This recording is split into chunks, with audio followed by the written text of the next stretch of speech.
Everyone, welcome to class today. My name is Emily, and this is Tensegrity Flow Yoga. This is our level 1 class for the month, and we'll begin by taking a comfortable seat. Any seat will do. I'm going to have the traditional Sukhasana, comfortable seated posture to begin. You can sit in a chair or like I am, or really any way that you can elongate your spine. So the goal is to lengthen your spine and to bring the spine into its natural curvature. So we have 3 curves in our spine. We have a lumbar curve, a thoracic curve, which is kyphotic, meaning it presses outward, and then a cervical curve, which is lordotic, meaning that it moves inward. So these 3 curves help to create a sense of balance in our body and really allow us to remain upright and mobile. So we'll maintain those curves as we lengthen. So we're lengthening through the curves, not trying to straighten our spine, but lengthen through the curves of our back, coming to the front of your sitting bones. Just close your eyes for a moment. Begin to bring your awareness to your breathing. Maybe take a few long, deep breaths in the nose and then out the mouth. So as we breathe in the nose and out the mouth, that will help to cool the body. So keep that in mind as you practice. A cleansing breath to cool will be breathing out the mouth. If you're looking to build more heat, then you're breathing in and out through the nose only. Begin to observe the places that move in your body when you breathe. And begin to bring all of your parts into awareness as you breathe. So you're aware of your individual body parts and simultaneously aware of all of your body parts. So mindful of the parts and of the whole. Now, if you catch yourself thinking about other things, your to-do list, or something that's going to come next or happened prior, then bring your attention back to this, to the breathing of your body, the breath, moving awareness and aliveness into your individual parts and into the whole simultaneously. That should be enough to keep your mind present. And that's the goal of yoga, is to keep the mind present. Let's start to move our shoulders a bit in time with our breath. Just rolling the shoulders up to the ears, and then onto the back plane, down toward the floor, to the front plane. Notice if there's any clicking or asymmetries in the way your shoulders move. We're just observing, knowing how what's going on in the body. And then do a few the other direction. So we can start to the back, and then to the ears, and then into the front plane, and then down to the floor. Again, just simply observing and letting your breath be the guiding action. So the breath is what is creating the movement in your body. So it's breath and body are 100% linked. And we'll ground this right hand. Let's extend the left arm. We'll go up and over. I always like to lift my left sit bone a bit. And as I approach the edge of the posture, I reground the sitting bone, press the right hand down, extend up through the left arm. Think more about creating distance between your hip and your armpit, and then your armpit and your palm pit, the palm of the hand, then just to reach over in one bulk movement. So feel how those segments function together, link, and then create a whole.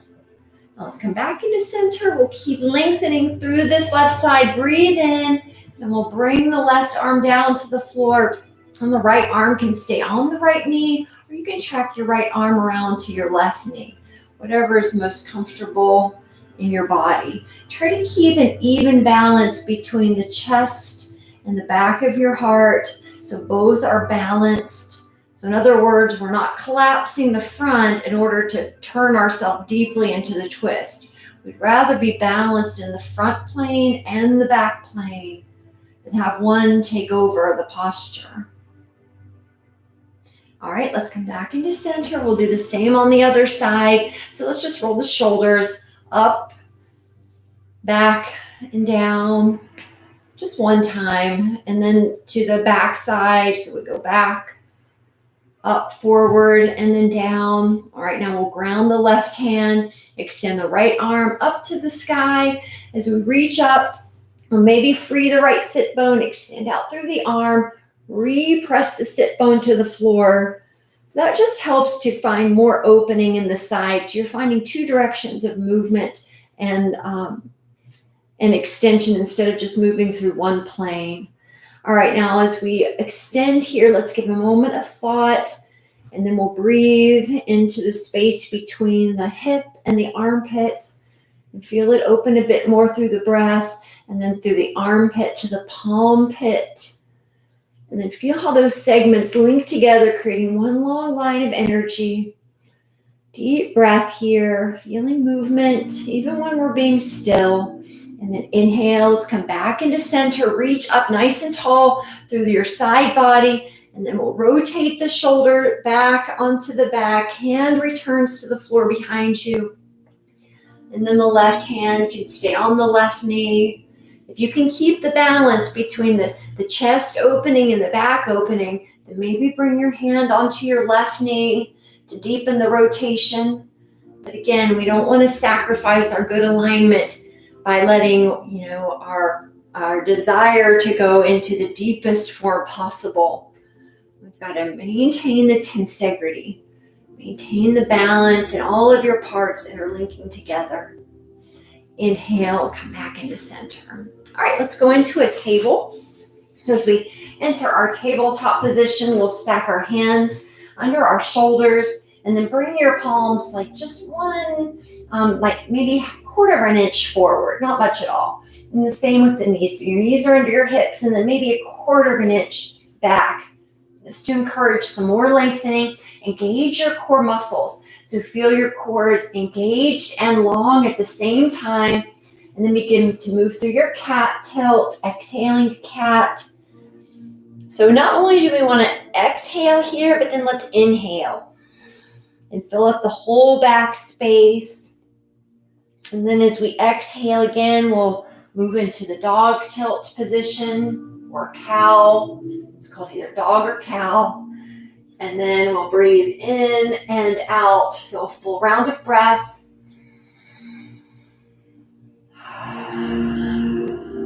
And do that on your own a few times. So pressing to cat and give one complete round of breath, which is an in and an out breath. You should be able to hear yourself breathing. And then last time into dog or cow. And inhale and exhale.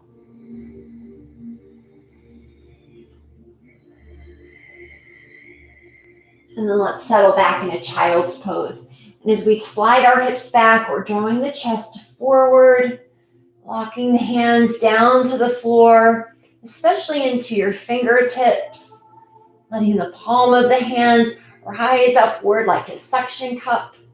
And then inhale, pull back into your hands and knees, and let's go up into our downward facing dog. So we'll tuck our toes, keep your knees bent as you slide your rib cage back towards your thighs, and then begin to straighten your knees and let your hips extend as the heels melt toward the floor. So the cue is toward the floor, not on the floor. So the heels don't have to touch. And in fact, a little hover is desirable so that you can continue to extend downward. When the heels touch, then it kind of locks you in place. So having the heels hover creates a certain amount of levity and lightness. And let's lift high onto the paws of the feet or the balls of the feet, and then pedal the feet in time with your breath. So each time you breathe in, we'll come back up to straight legs. And when you breathe out, bend the opposite knee and straighten the opposite leg. So up high, and then exhales, bend and straighten. Inhale, up high, both legs straight. And then exhale, one leg goes straight to the other, bends. All right, to do that a few times at your own pace. Just kind of pedaling slow. Really using your breath here. So your breath will be what helps to create the flexibility and pliability in your body. All right, now let's come into a holding position in dog pose where the heels are working toward the floor. The sitting bones are rising up toward the sky. Put an internal rotation to those thigh bones so we feel our sitting bones going back and wide. And then let's look between the hands and we'll bring the right foot forward to the back of your right hand, about 6 inches between your foot and your hand. And I'm going to keep my sitting bones sliding back even as the left foot comes forward behind the left hand. So as the sit bones draw back, the chest is moving forward, the knees bent. They can be super bent or just slightly bent, keeping a curve in your lumbar spine. Maybe you use a block here. So if your spine is round like this, then it's very important to use a block so we move the spine long and keep our natural curves. Remember the 3 curves that we talked about when we started? Now press your hands down into whatever you're touching. So either into the block, to the floor, maybe your shins. Notice when you can ground down into the hand, that takes some of the weight out of the legs, allowing the legs and the hamstrings to have some freedom, to have some more mobility, a little more comfortable in their shape. Shake the head yes and no. Keep the breath like a metronome. So inhaling slow, exhaling slow, and then hands to the hips. And inhale, come all the way up into a standing mountain posture. So as we come into mountain, you'll stay facing the short edge of your mat. I'm going to turn facing forward. We'll roll the shoulders again onto the back, and then inhale, the arms will go out, up to the sky. Clasp your hands overhead, extend up long, both arms straight.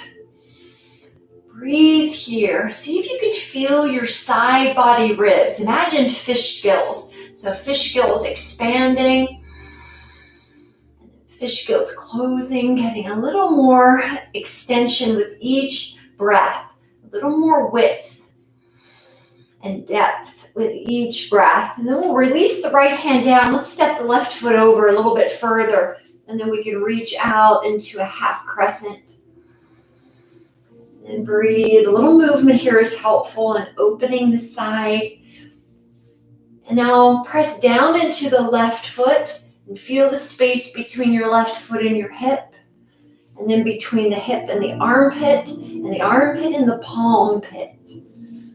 All right, and so feel the separate parts and then feel them linked together to create one long line of energy. Keep your neck balanced, even.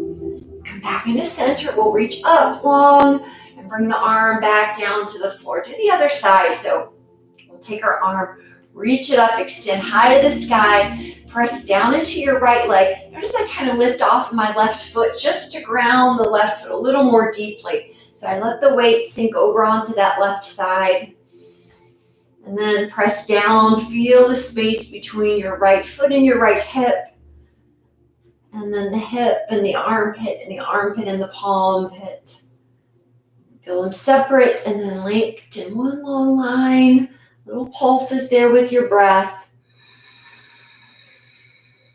Still fish gills, expanding with inhale. Let's come back into center. Reach up, both arms again. Bend the elbows, bend the knees, and then reach long. Extend. Strong legs. So there's slight bends in your knees here. My legs are isometrically squeezing together. And then exhale, we're going to forward fold back down over the chest so the arms reach long. Keep the belly muscles engaged. Hands return to your block. Take a few long breaths. If your hamstrings feel tight, know that you're not alone. tight hamstrings are very common. That's why we want to give something to press into. If you're just dangling into your chest, that's going to create a lot of unnecessary tension in your hamstrings. So we want to balance the tension by giving the hands something to ground to. All right, release your hands from your block. Let's take our left leg. We'll step it back to the back of the mat so you're in a high runner's lunge. And we'll keep our hands on the floor. You can also use 2 blocks here. So if the floor feels like it's too far away, then you can bring your hands onto blocks. So what you don't want to do is bring the hands down and have a rounded chest in order to bring your hands to the floor. It's better to have the hands on blocks and a long extended spine, a long chest, long torso. Even if you have to bring your blocks to the high setting, it doesn't matter. Keeping the balance of your parts is what's important. So we can feel a nice long extension through the Achilles on the back leg, through the calf muscles. And then we're going to bring the blade of the foot down to the floor. Reposition our hips here. So maybe you step the right foot a bit wider so you can drag your right sit bone back and wide. And then inhale, we'll lift the arms up into Warrior One. As we extend through Warrior One, lift up, come out of the posture slightly, then bend the front knee nice and deep, sliding the hips into the full form. Finding deep breath.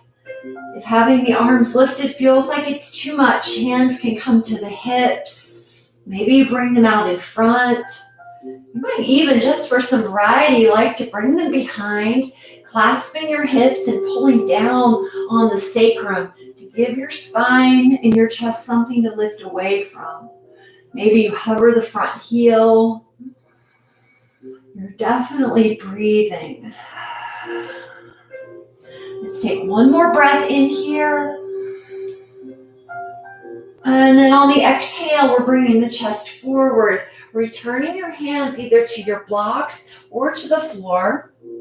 And then we're going to straighten the front leg into split leg forward fold. First, ground into the hands. It's going to make it so much easier than to straighten the front leg.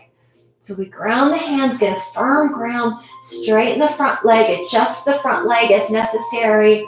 So you might need to heel toe it slightly more toward the long side of your mat. Lift the arches by lifting your toes, widening your toes, and then re-grounding your toes toward the floor. Keep the neck nice and long. Internally rotate the thigh bones so you can feel the sitting bones go back and wide. And as you're internally rotating the thigh bones, put an external rotation on the calves, on the shin bones. So we have dualing spirals occurring, keeping the legs firm.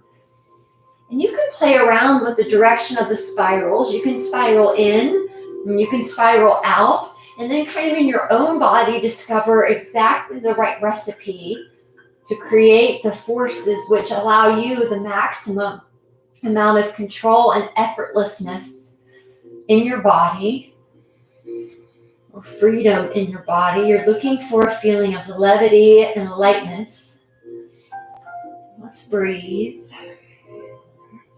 We'll bring our hands to the hips. Inhale, come all the way into standing. Stay nice and tall. We're going to take one big step to the top of the mat and go directly into our tree. So grounding into the right leg, lift the left leg up, and then you can open the shin out to the side into tree pose.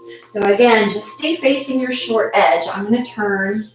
So here we are in our tree.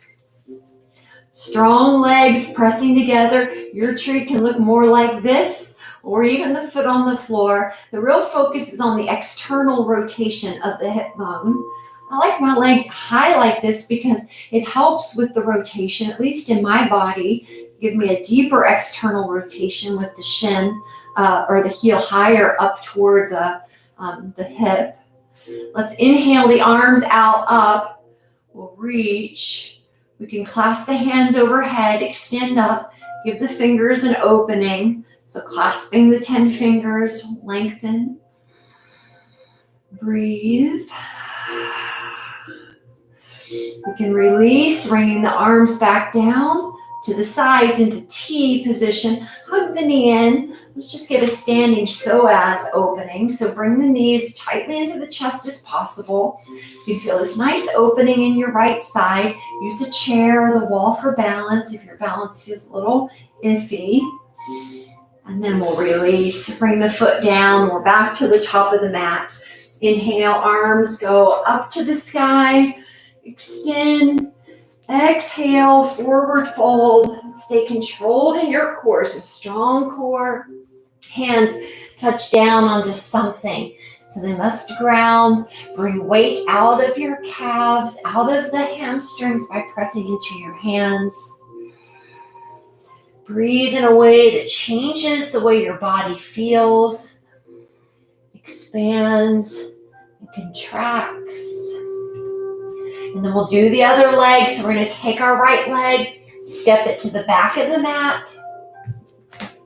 Finding this high runner's lunge. You'll bring your blocks back with you, or again, you can bring your hands down, but only if your spine can remain long and extended.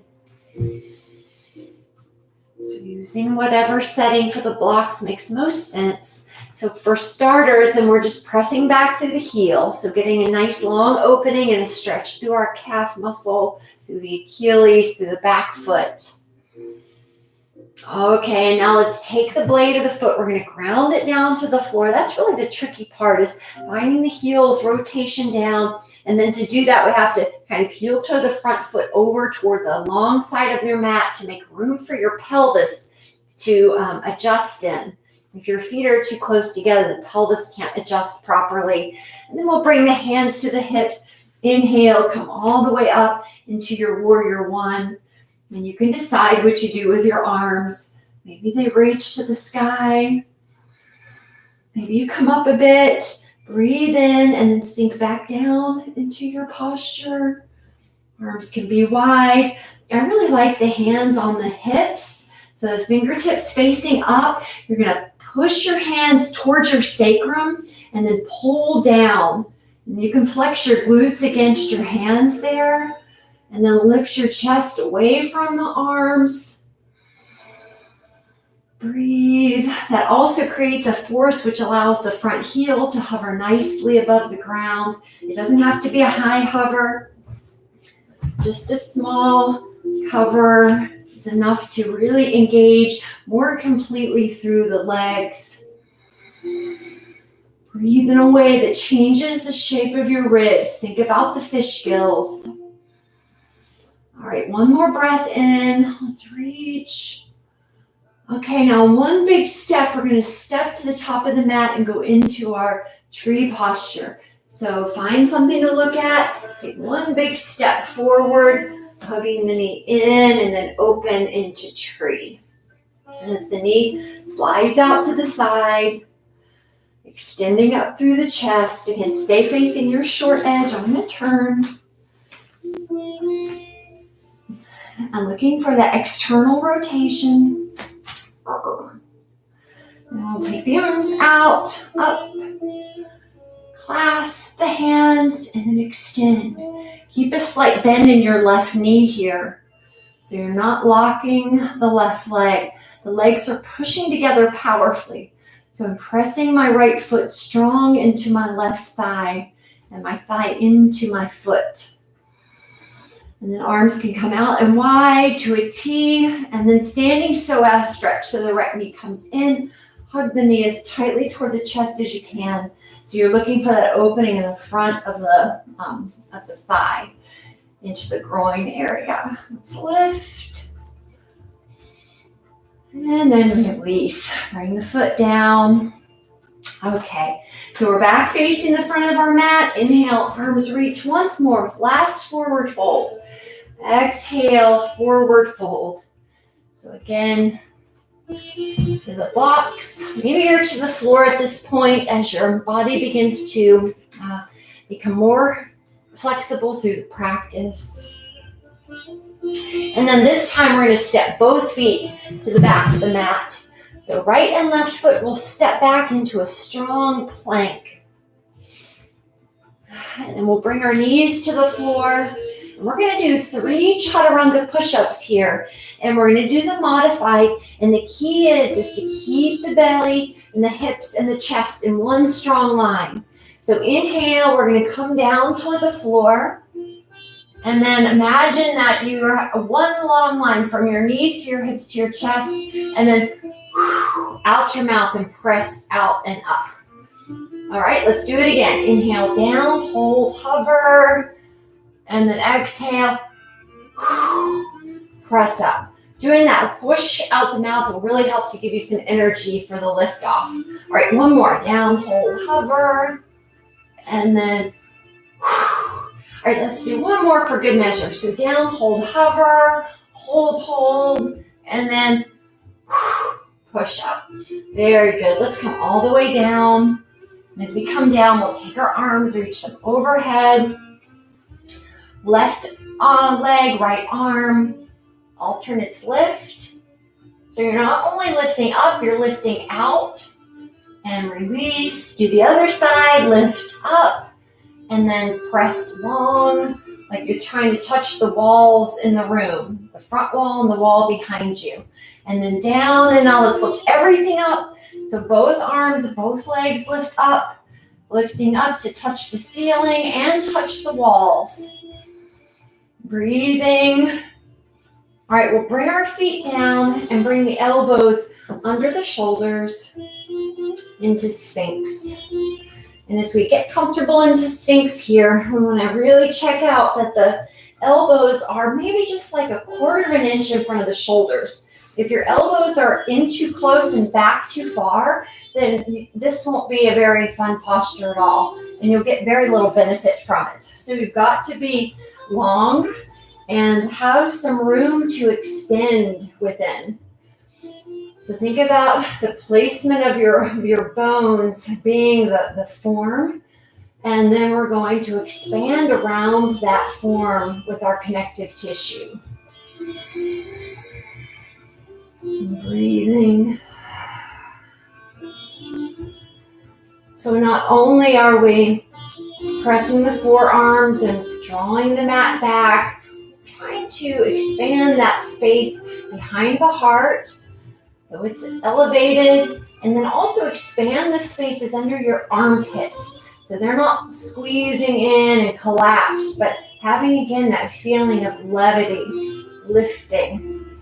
So imagine that you could hold this posture even if you didn't have arms to hold you here, just from the strength of the core and the levity of the space under the armpits and behind the heart.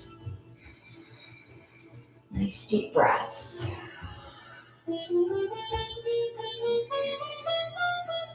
And then release. Back down to the floor. Making a pillow for your head. Let's bend the knees and do that windshield wiper action for the shins. So we'll do internal and external rotation of the shins as we kind of slide them back and forth.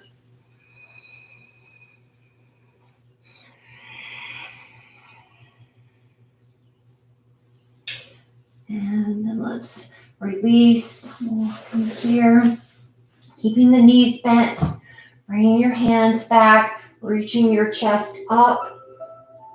So it's like a deeper form of Sphinx pose. And if you can find the connections between your ankles and your hands, you go ahead and connect there and maybe reach your feet up toward the sky. If those connections don't happen, that's okay. Just reach back and lift up. With time, that will get you there. It's more important, again, to breathe, be balanced. Okay, let's release. And then we're going to come back up through hands and knees. Find child's pose. So releasing those back bends through a child's posture. Breathe in a way that you can hear, and breathe in a way that you can feel. And then we're returning into hands and knees. Bring the hands 1/4 of an inch forward past your shoulders, knees 1/4 of an inch back.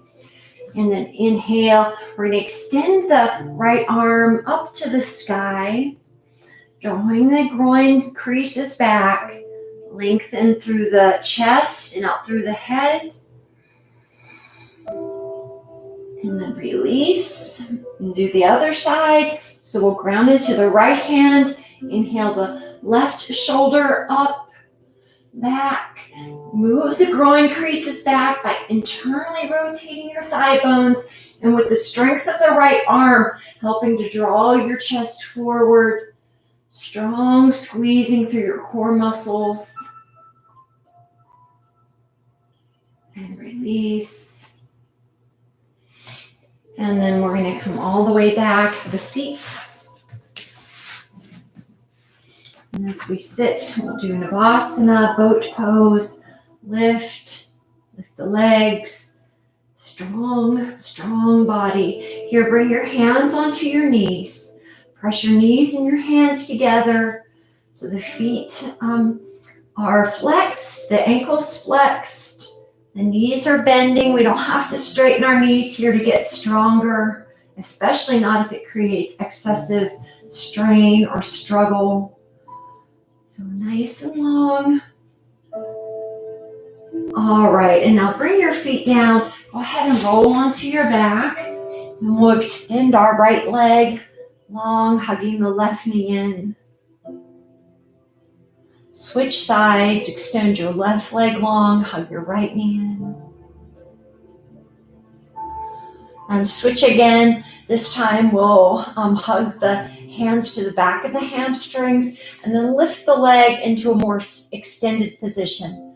So it doesn't mean the knee has to be straight. It's just more extended through the leg. Breathe and switch. So start with the knee bent. And then work toward a more extended position in your leg. The left foot is hovering above the ground. All right, release, and let's do pigeon, reclined pigeon. So the hand comes to the inside of the knee and gently opening the hip. Breathing. Your left ankle is on your right knee. And then we'll internally rotate the thigh in order to release that posture and then switch sides. So your right ankle on your left knee or whichever side you didn't do before. Breathe.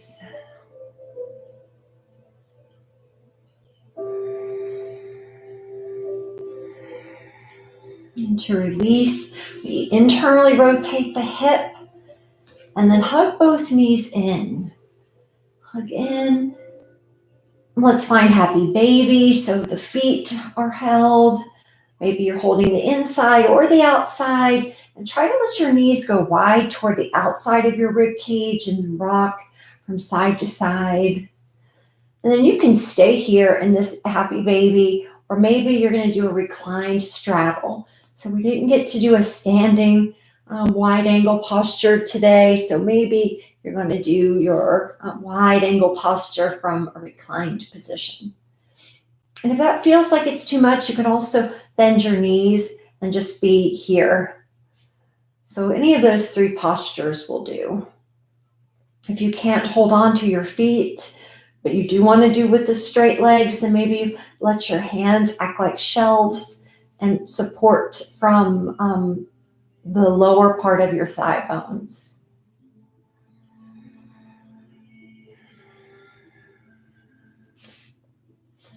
Take another breath. And then we'll bring our legs back up. Bring the feet down.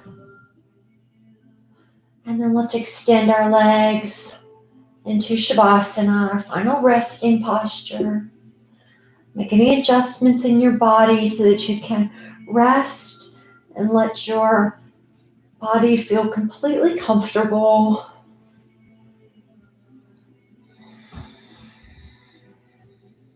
Relaxing your feet, your right leg, your left leg, pelvis, your torso, your right arm and left arm, your throat and your face. Feel all of these parts individually relax to create a whole of relaxation. So a series of parts which make up a whole body. Awareness of your single parts and your wholeness at the same time.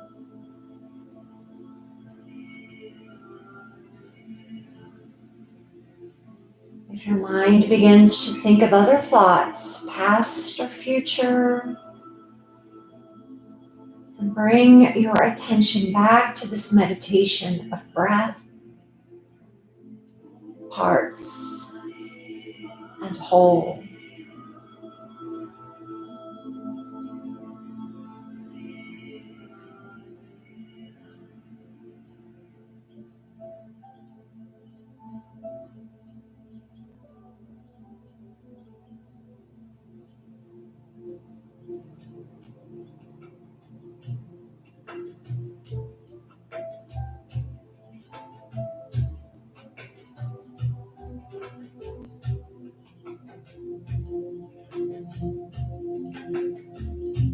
And you'll stay here for as long as you have time to rest, mindfully resting in Shavasana.